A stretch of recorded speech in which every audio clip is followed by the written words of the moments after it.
السلام عليكم ورحمة الله وبركاته اسكسو نقد وناكسن عشرك كوري waxaan isla aragnay interface-ka ama qaybta hore ee Adobe Premiere Pro hadaba maanta casharkan wuxuu ku saabsan yahay sida loo soo geliyo videohaasna loo qurxiyo lagu daro transition text iyo waxyaabo kale marka hore markaan rabno inaan video aan soo gelino sidii casharka hore baan ku sheegnay laba qaab aan isticmaali karnaa inaan inta ka soo gelino important media ama inaan tagno file kadibna important aan doorano marka important ayaan ku dhufanayaa double click laba jeer ku dhufo marka aad ku dhufatid waxaa jira folder aan sii diyaarsaday videohan ah kadibna waxaan sameynayaa inaan soo geliyo ilaa 3 video marka ilaa 3 video ayaan drag and drop ku sameynayaa kadib marka aan soo geliyo okay codkii xataa wii soo raacay malaha marka video saas loo soo geliya qaabka marka hore inaad soo gelisid hadda waa kana ilaa 3 video noo soo galay kana waa iska cod la socday folderka marka saddexdan ayaa hadda noo soo galay marka waxaan sheegnay casharka horeeyay markii aan video soo gelinay inuu videoha uu maro inta meeshaan kadibna aan u soo wareejinay intaan timeline-ka inta waa meesha aan ku eegina haddii videoha aad rabin inaad eegina si tusaale oo kale video iska yar waa video waa video aan computerka ama Google aan soo dejiyay marka uma baahnaba inaan jarjaray ama maaragtay inta ku firfiriyo laakiin waan sameyn karnaa oo inaan inta aad ku eegno oo inta rabna aan ka soo qaadano laakiin haddii aan rabinna waxa aan sameyn karaa inaan si toos inaan inta ugu soo wareejiyo marka waxaan sameeyaa inaan soo jiido markaan soo jiido inaan inta dhex dhigo mar walba inta aan keeno video waxa arkaysaa marka in programka aan ka arki karno waa kan hadda video wakaas inta ayaan kala socon karnaa marka videos sa arki kartid okay sidoo kale waxaan rabaa inaan ilaa 3 video soo geliyo kan kale ayaan rabaa inaan soo jeedo marka hadda kan haddaad aragtid fiiri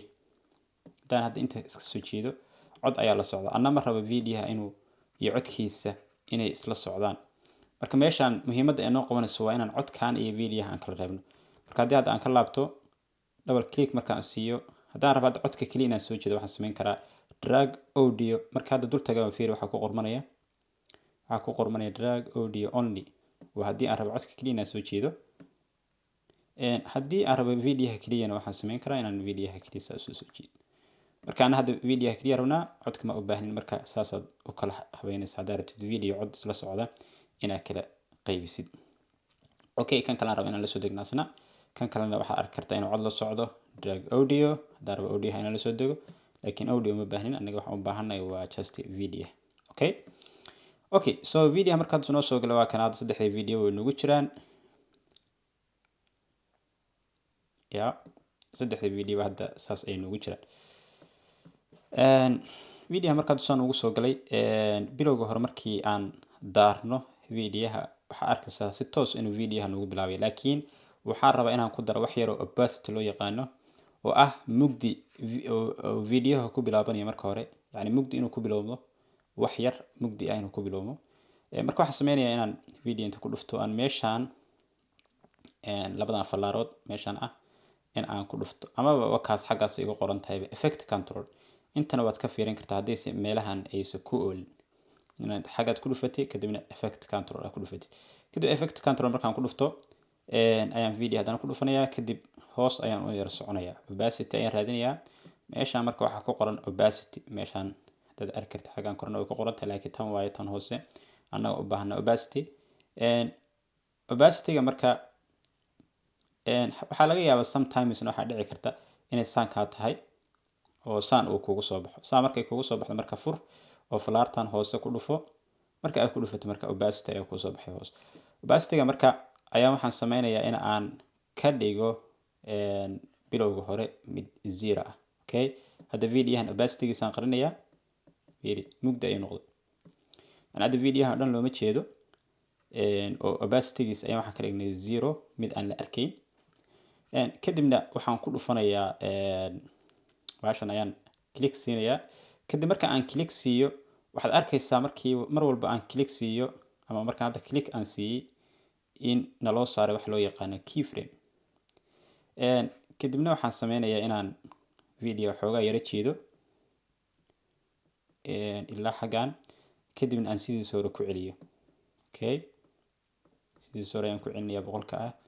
Okay, kadib haddii hadda video aan bilowno aan dib u noqono video soo nagu bilaabanayo arkaysaa yani wuxuu ku bilaabanayaa qaab mugdi ah. haddii aan yaro weynayaba wuxuu ku bilaabanayaa qaar si mugdi oo kusoo bilaabanaya ilaa marka dambe iftiinkiisa caadiga uu isgeenayo. marka haddaad rabtid videoha inuu markii aad rabtid inaad ku dartid opacity amaba aad rabtid inaad videoha qaybtiisa horeba aad ku bilowdid si qaab yacni mugdi ah saasaad samayn kartaa. sidoo kale waxaan samayn karnaa inaan jarjarno. sidoo kale videohan haddaan rabo inaan jarjaro waxaan rabaa videohan sidoo kale qaybtan. okay, meeshan doona ayaan soo qabsan karnaa. video ayaa wax rabtaa inaad kala jartid sababtoo ah video markaad dubtid khaladaad badan baa ku dhacaya. video waxyaabo badan buu iska halaynaya yacni sidaad rabtay maaha. marka waad jarjaraysaa waa hagaajinaysaa. markii aad rabtid video inaad jartidna waxaad samaynaysaa bahashan loo yaqaan razor toolka ayaa wax samaynaysaa oo sakiinta ah inaad ku dhufatid kadibna video inta rabtid meesha aad rabtid ayaad ka jari kartaa. marka waad dul tagaysaa kadibna waxaad meeshaad rabtid ayaad siinaysaa click. kadib markaa click siisid waa inaad ku noqotaa marka selection toolka. oo hadda selection toolka haddaan ku laabto wuxuu laga yaabaa inuu dooro video oo dhan. laakiin haddii aan rabo video waxaan rabaa inaan xaggan ilaa inta inaan jaraan rabaa. okay, kadib waad socodsiinayaa. markii aan socodsiiyo ilaa meesha aan ka rabo okay intaba isaga qaba haddaad rabtid kadib ayaan haddana waxaan leeyahay click. markii aan click siiyo ayaa waxaan ku laabanayaa marka selection toolka ayaan ku laabanayaa. marka aan ku laabto ayaan click baan siinayaa. waxaa la ii dooray marka intii hadda aan calaamadiyey oo aan jaray. kadibna waxaan samayn karaa in aan dhaho click inta taabto. okay,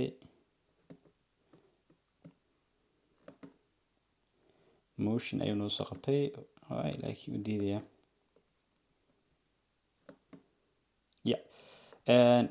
kadib marka aan ku dhufto videoha waxaan samayn karaa inaad cut aan dhaho ama waxaan samayn karaa keyboardkaaga inaad delete aad taabatid. marka cut iyo delete labadaba samayn kartaa. haddaan cut aan taabto waa laga bixiyay meesha. kadibna waxaan siinayaa click baa haddana siinayaa variable delete ayaan haddana ku dhufanaya. kadib marka aan ku dhufto waa la isku keenay. okay, hadda videoha qaybtaas waa la jaray oo hadda video wuu yaraaday mid yar baa laga dhigay. okay, marka videodan marka mar walba isku gudbayaan si qaab ay isugu gudbayaan fiiri qaab wax isugu gudbayaan aan wax macna soo gudbinayn yani macna ma lahaba toos ba isugu gudbinayaan toos yani si toos ah ay isugu gudbayaan. marka inta badan markii laba video ama saddex video is dul saaran yihiin ama aad rabtid inaad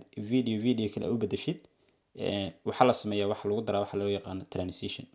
marka aad transition waxa jira dadku badana ay website loo yaqaan mix wax soo dhahaa oo aniga inta badan aan isticmaalo oo Adobe oo internetka aad kala soo degi kartid transition ka rabtid